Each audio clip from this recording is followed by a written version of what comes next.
So அவரை பற்றின informations தான் பார்க்க போகிறோம்.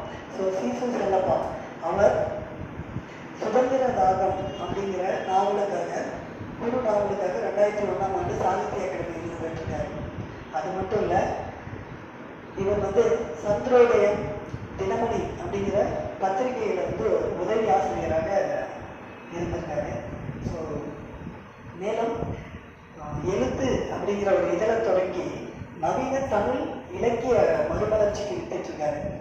ஸோ அவருடைய நூல்கள் அப்படின்னு பார்த்தோம் அப்படின்னா PS ராமையாவின் சிறுகதை பாணி, தமிழ் சிறுகதை பிறக்கிறது, வாடிவாசல், சுதந்திர தாகம், ஜீவனாம்சம் அப்படிங்கிற அந்த நூல்.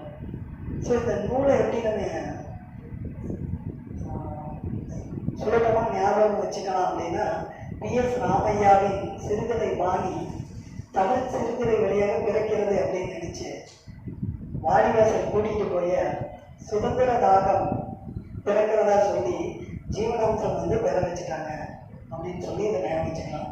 ஸோ அது மட்டும் இல்லை, சீசு செல்லப்பா அவர் சிறுகதை, புதினம், விமர்சனம், கவிதை, மொழிபெயர்ப்பு உள்ளிட்ட பல்வேறு தளங்களில் அவருடைய பணியெல்லாம் செஞ்சிருக்காரு. ஸோ சீசு செல்லப்பாவை பற்றி கொடுக்கப்பட்ட இன்ஃபர்மேஷன் இவ்வளோதான். நன்றி, வணக்கம்.